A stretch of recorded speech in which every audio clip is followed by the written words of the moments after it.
Alors, qu'est-ce qui va retenir notre attention cette semaine? On débute en force parce qu'aujourd'hui, nous fêtons les 3 ans de ChatGPT le 30 novembre 2022. Ça, c'est la sortie officielle. La première sortie qui a été tout doucement, là. Ça s'est fait le 23 novembre. Et je peux vous dire que moi, j'étais avec un groupe, on a tous une chaîne YouTube. Et lors de notre rencontre, le 24 novembre, on nous a présenté ChatGPT. Alors, je peux vous dire que je suis fort probablement une des premières au Québec à avoir connu ChatGPT. Et je l'utilise régulièrement. Mais vous savez, faut pas oublier une chose. ChatGPT peut pas vous dire ce que vous ne savez pas. Alors, faut être capable, des fois, discerner un peu avec ce qu'il nous dit. Alors, ChatGPT, c'est un très beau logiciel qui nous aide quotidiennement dans notre travail. Et vous savez que c'est le vendredi fou, alors ça se termine. J'ai fait j'ai une promotion présentement avec pour les gens qui veulent prendre la formation des filtres. Elle est à 50% jusqu'au 1er décembre. Et je vous ai mis, voyez-vous, vous avez un petit graphique de Ishimoku. Parce que moi j'enseigne le Ishimoku avec sa façon, avec l'original. Alors, il y a des choses que j'explique, que je démontre, que personne connaît. Alors c'est un peu ma force, moi, de développer des techniques comme j'ai fait avec la technique point and figure. Alors, fait que présentement avec Ishimoku, je suis dans le même forme de travail, là. Alors, et pour les gens qui sont intéressés, le 6 janvier, je vais faire un Zoom spécialement pour la technique Ishimoku. Alors, si ça vous intéresse de pouvoir profiter de cette formation-là à un prix réduit, ben, allez sur legraalboursier.com et vous allez avoir toutes les informations. Et une nouvelle qui est sortie hier ou vendredi, je suis très surprise, ok, très très très surprise. Qui achète de l'or présentement? Et tenez-vous bien, c'est de la crypto-monnaie qui présentement ont acheté pour 26 milliards de tonnes d'or dans la dernière année. Alors, c'est le plus gros acheteur. Et là, tu te dis, wow, comment ça se fait que la crypto vont acheter de l'or? Est-ce que c'est parce que vous savez, l'or, si tu veux emprunter, que tu sois un pays ou comme le Canada ou les États-Unis, comme la Chine, il y a de ça une quinzaine d'années, tu dois avoir des garanties d'or. OK? Alors, c'est comme ça que ça fonctionne. Alors, fait que là, tu te dis, pourquoi que la crypto va acheter de l'or? Alors, est-ce que c'est pour se couvrir au cas où que c'est juste du vent, la crypto? Alors, fait que c'est une petite méditation qu'on doit faire présentement. Alors, pourquoi c'est la crypto qui a acheté de l'or cette année? Et là, je vous présente les résultats financiers qui vont être déposés cette semaine. Les 6 banques canadiennes vont dévoiler leurs résultats. Alors, fait qu'aujourd'hui, je vous parle de banques. Mon analyse sera essentiellement sur les banques. Et vous savez que il y a comme une loi non écrite là, ou un critère non écrit là. C'est que lorsque les banques euh, descendent en bas de 2,5% de versement de dividendes, c'est un signe que fort probablement sont surévalués présentement. Et lorsque le ratio de dividendes est autour de 5%, ça veut dire que là, ça veut dire que les banques sont un peu plus cheap et on devrait peut-être prendre position. Alors, c'est ce qu'on va regarder aujourd'hui. On va examiner l'indice canadien des banques, son iShare, avec les 6 banques. Et ce qui ressort aussi dans mon analyse, c'est que la technique point and figure a dans les 6 banques le même constat. Alors, c'est assez particulier. Et la banque qui présentement est un peu plus en faiblesse, c'est la Banque de Montréal. Et celle qui a le plus bas dividende, c'est la Banque Royale. Alors, on va aller voir, on va aller analyser pour vous les 6 banques canadiennes. Et par la suite, après l'analyse des banques, ben, on va l'analyser NVDA et Palantir. Vous savez que c'est un titre que je suis. Et j'ai une petite surprise à vous annoncer. Alors, débutons avec les banques. Alors, débutons notre analyse du secteur bancaire avec le iShare canadien, le XFN. C'est présentement on a 6 banques qui vont déposer le résultat. J'ai éliminé la Banque Laurentienne parce que dans l'indice de iShare, c'était faible comme pondération. OK? Alors, en fait, on l'élimine. J'ai la banque la plus importante, là, c'est la Banque Royale qui détient 19,42% de l'indice. Alors, fait que puis ça va varier là, de 19 à 6,24 pour autour des 5 banques qui restent. La Banque nationale ne fait pas partie des top 5 de l'iShare.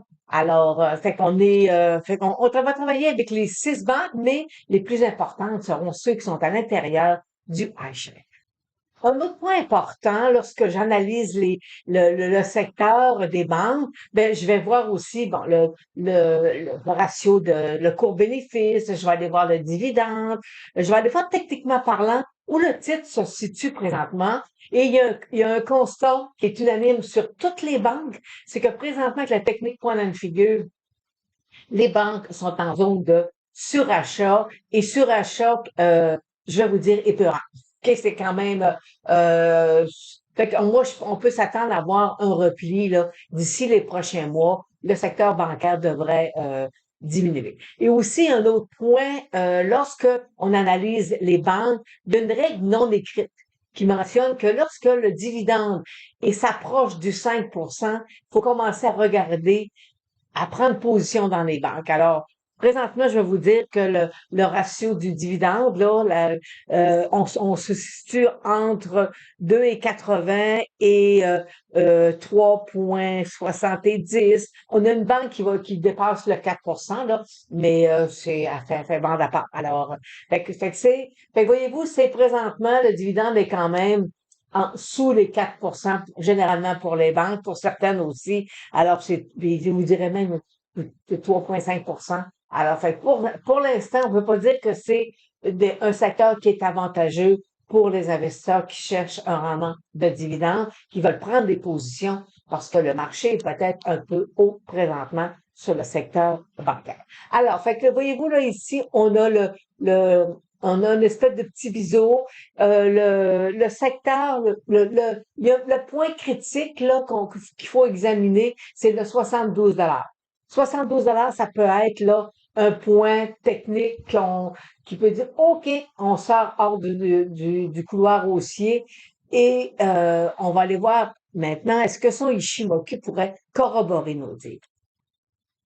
Alors, présentement, vous voyez, le Ishimoku nous indique que oui, effectivement, il y a la tendance, la progression est en diminution. Alors, on voit d'ailleurs que le nuage commence à s'amincir. Alors, fait que le 72 c'est la sortie hors de son couloir.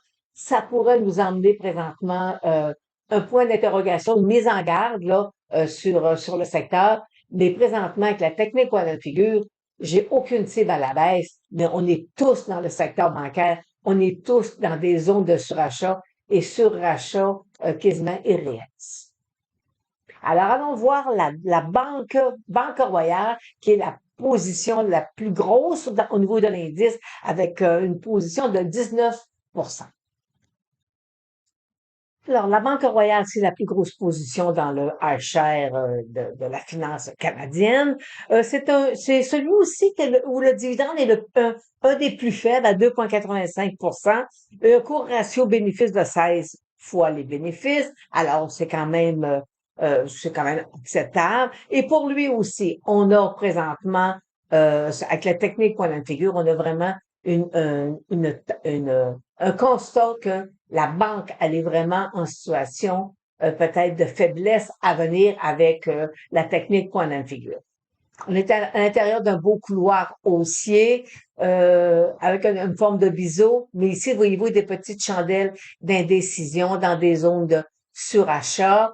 Alors, son point, sa faiblesse, ça serait s'il cassait sous le 205 là, on pourrait dire, OK, faut examiner, faut revoir notre stratégie, qu'est-ce qu'on fait avec le titre. Alors, on va aller corroborer avec son Ishimoku. Alors, vous voyez ici, si on a un beau support, alors il faut surveiller le 205 sur le titre de la Banque Royale. Et voyez-vous ici, là, il nous a fait un nouveau sommet. Puis on est dans un nouveau sommet. Alors, vu que j'ai un point 205, alors si 200, si on le voit là, qui veut venir corriger, est-ce qu'on pourrait dire ici que nous sommes en présence d'un bull trap? Peut-être. Alors, la deuxième position dans le iShare, c'est la banque TD. Euh, il nous verse un dividende de 3,57. C'est un des plus élevés là, au niveau des banques. Il y a un ratio court-bénéfice quand même inférieur à 10. Alors, c'est quand même euh, ça devient c'est intéressant. Pour les gens qui veulent avoir des cours-bénéfices faibles, ben la banque TD rentre dans cette catégorie-là. Pour elle aussi, avec la technique point and figure, elle est en zone de surachat. On est à l'intérieur d'un beau couloir haussier, mais on voit que ça commence, voyez-vous ici, là, ça commence à baisser, mais on a eu ça, c'est des résultats, là, que le marché n'a pas tellement aimé, mais le marché a continué, par contre, à, à le pousser à la hausse avec une belle moyenne mobile 200 jours qui est haussière. Alors, son point critique, je vous dirais à court terme, OK? C'est le 112 qu'il faut surveiller sur le titre de la banque TD. Alors, la troisième position, c'est la Banque de Montréal. Et je peux vous dire que c'est celle qui est plus faible, qui est en faiblesse. Lorsque je l'examine avec la technique point and figure, c'est elle, effectivement, qui a commencé à nous donner un repli. La même figure technique qu'on a présentement sur les autres banques, ben, la Banque de Montréal, elle l'a eu il y a de ça quelques semaines. Alors, fait que ça nous dit toujours que ça devient des points de faiblesse. La Banque de Montréal, son point critique serait 166 $. Alors, mais voyez-vous, on a une moyenne mobile de 200 jours qui est haussière. Alors, ça va prendre un peu de... Alors, il va falloir vérifier, voir est-ce que le marché va lui donner, va lui permettre de venir ici faire un nouveau haut. Le dividende versé, c'est 3,68. C'est un des plus élevés. Elle a un court bénéfice de 14 fois. Alors, par contre, elle a une faiblesse quand vous le voyez techniquement parlant, là. OK? Elle est beaucoup plus faible dans les graphiques. La force est là, est pas, la force est plus faible. Et vous voyez son Ishimoku, il nous le confirme, que présentement, faut la surveiller. On a, tout à l'heure, je vous disais 166, alors c'est au niveau-là, là, présentement. Alors, on voit parce que vous savez, la technique Ishimoku, c'est faut travailler avec ce qu'on a présentement. Et moi, je le travaille aussi avec l'original de la technique originale là, de Ishimoku. Alors, ce qui se passe en avant, ce qui s'est passé en arrière, ça fait partie intégrante de la technique et nous l'enseignons d'ailleurs à nos clients. Alors, c'est vraiment, je peux vous dire que présentement, je suis la seule à expliquer cette technique-là de cette façon-là et je peux vous dire que ça donne de très bons résultats. Alors, fait qu'on surveille présentement la Banque de Montréal, c'est la troisième position. Et c'est aussi la plus faible que nous analysons présentement dans les 6 banques canadiennes. Alors, la Banque Nouvelle-Écosse, c'est celle qui verse le plus gros dividende, 4,53 un ratio court-bénéfice de 18 fois les bénéfices. Alors, c'est quand même la plus élevée aussi. Pour lui aussi, la technique point and figure nous indique que le titre pourrait, là, d'ici les prochaines semaines, là, revenir en tendance, nous faire un bon repli, exactement comme on a eu avec la Banque de Montréal. Alors, fait que il faut surveiller présentement. On a un point critique à 93 $. Alors, 93, ça pourrait devenir un petit peu plus problématique, là, mais parce qu'on pourrait dire, bon, OK, là, à 93, on commence à avoir un premier signal, euh, puis il faut regarder les autres indicateurs, voir si la tendance va se confirmer avec les indicateurs. Et vous voyez, là, Ishimoku, là, le nuage commence à s'amincir. Alors, fait que le 93 c'est un petit point technique qu'il faut surveiller. Et depuis, les chandelles des dernières journées sont un petit peu plus au ralenti. La cinquième banque dans le iShares, c'est la banque la banque CIBC et on voit, voyez-vous, j'ai une belle ligne de tendance haussière depuis avril.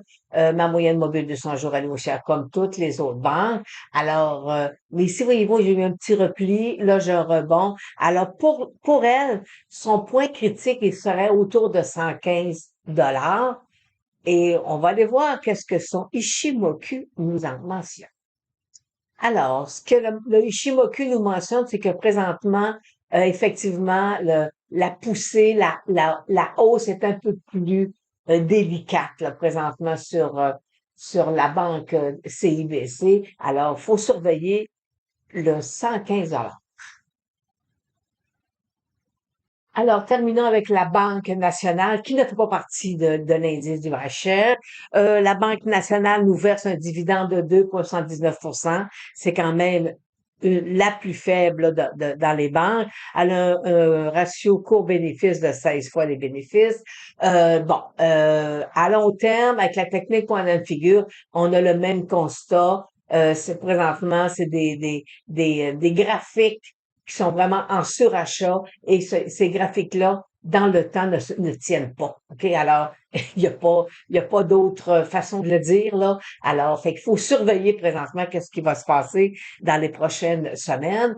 Son point critique serait son petit support ici à 160 qui pourrait devenir un petit peu plus problématique. Est-ce que nous sommes présentement dans un bull trap ici parce qu'on est dans un nouveau sommet? Peut-être que le 160 va peut-être nous offrir une petite épaule de sommet. Alors, fait que c'est ça qu'il va falloir surveiller avec d'ici les prochaines semaines. Alors, son Ishimoku nous confirme que le 160 $ devient un point technique à surveiller sur la Banque nationale. Alors, après avoir fait une analyse du secteur bancaire, on va aller voir les deux titres que je vous ai dit qu'on allait examiner à chaque semaine, soit le titre de NVDA et Palantir. Alors, vous avez présentement à l'écran le titre de NVDA. Alors, vous voyez, croisement des moyennes mobiles 8,34. Et ici, là, possiblement que sa moyenne mobile 200 va lui servir de support. Si on examine la technique Ishimoku, on voit très bien que le titre d'NVIDIA présentement sous son nuage, alors il est présentement en faiblesse. Et pour valider le tout, ben moi je peux vous affirmer que présentement j'ai une technique point and figure qui est baissière sur le titre de NVIDIA. Et pour le titre de Palantir, mais voyez-vous, il est bien assis sur son support, avec aussi à proximité de sa moyenne mobile de 200 jours. Alors pour l'instant, on le laisse s'y accumuler. Alors, alors vous voyez qu'ici, ici, on a un support, on a deux supports à proximité. Alors, on voit que le type de Palantir présentement est quand même lui aussi sur faiblesse. Alors, on va surveiller sa moyenne mobile de 100. Et terminons avec le pétrole. Le pétrole, vous voyez ici, on a un beau nuage, alors qui freine un peu qui le freine présentement. Ses moyennes mobiles sont baissières, moyenne mobile de 100 jours baissière. Alors, ici, j'ai un support à 56 $ qui doit venir tester, et ce support-là est important. Mais pour l'instant, voyez-vous, j'ai rien de positif techniquement parlant sur le pétrole. Alors, et la technique Ishimoku confirme qu'il faut être prudent présentement avec les titres pétroliers. Alors, sur ça, je vous souhaite une bonne semaine et on se revoit la semaine prochaine. Mais d'ici là, mardi, j'ai un Zoom pour mes étudiants et en même temps pour les étudiants qui sont dans la formation gratuite, vous allez être invités aussi. Alors, c'est sûr qu'on va reparler du secteur bancaire. C'est un secteur qui est peut-être présentement celui qui est le plus dangereux là dans tout le marché boursier canadien. Alors, on se revoit la semaine prochaine.